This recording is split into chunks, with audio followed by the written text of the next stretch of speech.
Merci de votre fidélité à Télésud et bienvenue dans cette édition de l'Entretien Jour dans laquelle nous allons parler de l'élection des représentants des Français de l'étranger avec un invité qui s'appelle Adrien Ouabaloukou. Il est candidat du Parti radical de gauche pour les Français de l'étranger et c'est dans la 10e circonscription des Français hors de France, si je ne me trompe pas. Effectivement, Moyen-Orient, Afrique de l'Est, qui recouvre toute la partie en partant de l'Irak jusqu'à toute l'Afrique, jusqu'en Afrique du Sud. Madagascar. Madagascar, voilà, et puis quelques îles. D'accord. Aujourd'hui, quand vous postulez à devenir député des Français vivant à l'étranger, qu'ils soient au Congo, à Madagascar ou au Liban, pourquoi pas? Déjà, dans cette partie du monde, tout le monde comprend que l'actualité est souvent brûlante. Donc vous avez, quand vous parlez des Français de l'étranger, ça veut dire qu'ils partagent un territoire avec les gens qui vivent dans ces pays-là. Donc ils n'aspirent qu'à avoir une quiétude et qu'il y a une représentation diplomatique, je pense que c'est un relais qui peut montrer facilement ses limites. Donc on serait, Sali Ayadi et moi-même, les relais et les porte-paroles à l'Assemblée nationale au Palais Bourbon. Quand il y a une actualité volante, on peut intervenir en temps réel. Pourquoi nous sommes au parti? Pourquoi je suis investi? Mais il n'y a pas que les zones de conflit dans votre circonscription. Dieu merci, pour la plupart des cas, vous savez que l'Afrique a pris beaucoup de retard. On est parti de la bolle, ça n'a jamais eu des effets. Actuellement, je pense que le président François Hollande, que nous avons soutenu dès le premier tour, que j'ai soutenu particulièrement à Creil, parce qu'il reconnaît dans cette élection-là que Creil et puis Bourget, c'est ce qui a marqué, en tout cas, son état pour cette élection. Donc j'étais parmi les animateurs à Creil. J'ai sa signature au moment où je vous parle, donc nous avons eu à s'échanger, c'était difficile, au moins 2 mots, et que je le voyais président de la République, et que le changement, il y avait des habitudes qu'il fallait changer. Donc le changement, ça suppose aussi que nous soyons représentés. Dans cette partie du monde, nous avons initié pas mal de projets, parce qu'il s'agira aussi, ceux qui se lancent dans cette campagne, dans cette circonscription, de parler de ce qu'on appelle la connaissance du terrain. Alors si vous avez des parents qui vivent là-bas, naturellement, vous connaissez le terrain. Alors l'autre problème, mais vous ne serez pas seul. Vous aurez en face de vous d'autres candidats qui vivent soit déjà là-bas, qui sont complètement immergés dans la zone, ou alors d'autres qui sont ici en France, mais qui ont des arguments idéologiques différents des vôtres. Qu'est-ce qui fera la différence entre ces candidats et vous? Parce que je pense qu'il y a au moins une petite dizaine de candidats qui se présentent dans cette 10e circonscription. Alors, ce qu'il faut comprendre, il y a une rupture. Il y a une gouvernance normale. C'est ce que prône en tout cas le président François Hollande. C'est-à-dire? Ça veut dire quoi? Et qu'on a laissé les habitudes de l'ancien régime, le pouvoir passant qui est passé. Donc maintenant, c'est changer nos habitudes dans cette partie du monde. Alors lorsque vous êtes candidat isolé, vous savez qu'au niveau de la représentation nationale, l'Assemblée nationale, le temps de parole est au prorata du groupe que vous constituez du nombre de députés. Alors, donc, perdre de voix comme ça, dans ce changement-là, ce serait quand même... donc, il faut prendre des candidats qui sont dans une majorité. Nous ne faisons pas de la majorité présidentielle. Il fallait vraiment accompagner ce changement. Donc, ce changement passe aussi par des visages nouveaux. Et c'est ça le changement que prône, en tout cas, François Hollande. D'accord. Mais vous êtes conscient qu'il s'agit de vous en premier. C'est vous qui serez devant les électeurs. Même s'il faut une majorité au président, cette majorité passe par l'adhésion qu'il y aura ou pas autour de vos idées, de votre personne sur le terrain. Alors c'est une occasion pour rassurer un peu tout le monde parce qu'il peut y avoir une petite confusion entre les expatriés et les binationaux. Oui. Alors vous savez que Mme Tevera qui nous soutient, elle est franchement opposée à la juxtaposition des communautés, c'est ce qu'elle appelle un racisme d'État. Donc nous allons dans cette élection pour les Français de l'étranger, qu'ils soient binationaux et qu'ils soient expatriés. Donc le mot déjà, à force d'utiliser, ça peut avoir une mauvaise connotation. Binational, oui, quand il s'agira effectivement, parce que nos parents vivent là-bas, d'apporter cette quiétude dans cette partie du monde. Et puis nous avons commencé déjà à initier pas mal de projets, parce qu'il s'agit aussi de parler de projets. Donc nous ne sommes pas nouveaux sur ce terrain-là. Nous avons initié des projets, parce que je rappelle ici, pour ceux qui ne le savent pas, je dis à l'attention de nos concitoyens qui sont à l'étranger, je suis ambassadeur déjà de l'Alliance française pour le Congo. Alors, on a initié des projets qui n'ont pas de fois abouti par cette incompréhension. Donc, si on est au cœur de l'action, de là où se prennent les décisions, je pense que ça pourra faciliter ce genre de choses. Quel était le projet d'abord? Ce n'est pas un projet anodin. Il s'agissait d'accompagner l'Afrique dans son développement. Donc, on avait changé un créneau porteur parce que la France a une agriculture performante. Donc c'était dans l'agro-pastoral. Mais il y a eu un malentendu au niveau de cela, donc ça viendra pour corriger ce genre de choses. D'accord. Jusqu'aujourd'hui, on ne peut pas dire que les Français de l'étranger étaient abandonnés à eux-mêmes. Il y avait des structures qui permettaient d'avoir le relais, notamment les sénateurs des Français de l'étranger. Il y avait une maison des Français de l'étranger. Il y avait autant de structures, voire même Pôle emploi pour les Français qui veulent s'expatrier. Qu'est-ce que l'élection d'un député des Français de l'étranger va apporter de plus à cette communauté française établie hors des frontières de l'Hexagone?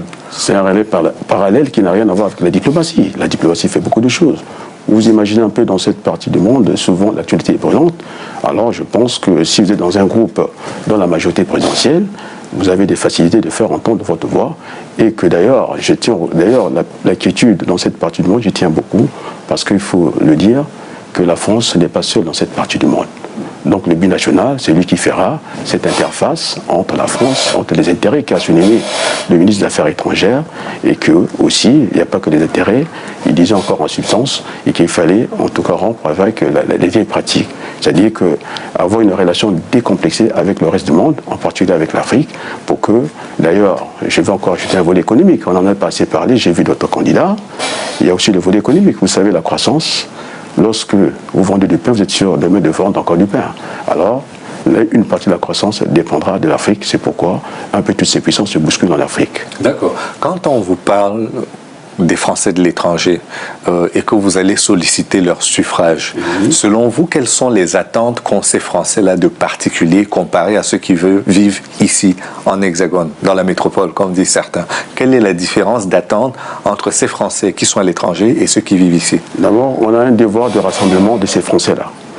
Binational ou pas, ce sont des Français à part entière et qu'ils doivent. Ce sont des oubliés. Ce sont des oubliés de la République. Hein. C'est le rôle des consulats déjà. Oui, c'est leur rôle, mais nous, on a un rôle politique. Donc nous serons même, c'est ce que le conseil ne peut pas faire. Nous on peut se déplacer, on a des rencontres auprès des entreprises, nous les voyons au quotidien, nous pouvons discuter leurs conditions de vie là-bas, la sécurité sociale, donc il y a beaucoup de facteurs qui rentrent en ligne de compte. Et qu'est-ce que vous apporterez de plus? C'est ce que je n'arrive pas à percevoir dans votre discours. Qu'est-ce que vous apporterez de plus aux Français qui sont établis à l'étranger que les différentes structures que nous avons évoquées avant n'apportent pas jusque-là? Mais d'abord, au niveau de la scolarité. Alors, vous avez des écoles consulaires. Dieu seul sait, à moins que je me trompe.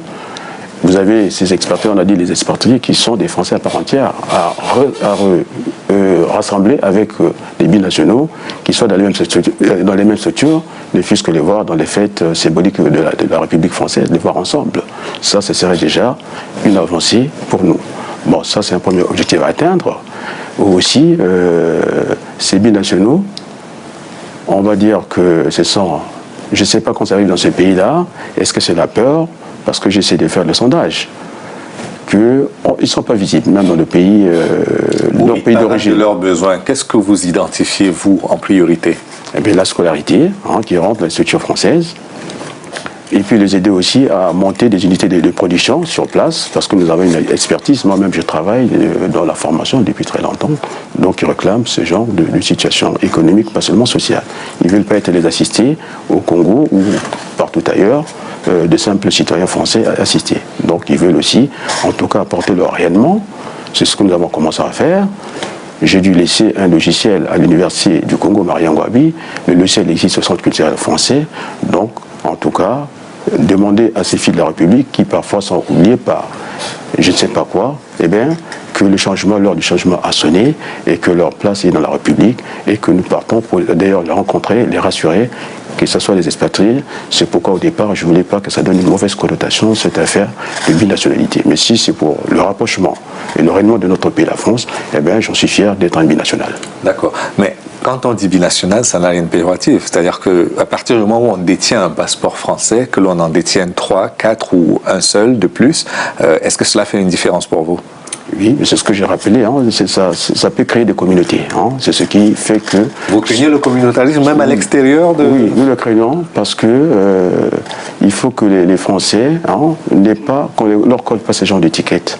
Ça éloigne parce que la preuve en est que les Français expatriés, ils sont dans les quartiers IP, il faut qu'ils soient de plus en plus visibles parce qu'il y a des puissances qui sont sur place et que leur place n'est pas restée dans un petit périmètre et de s'ouvrir dans le pays d'accueil.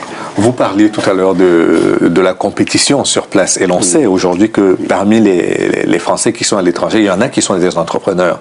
Et ils ont besoin de notre expertise et de notre aide.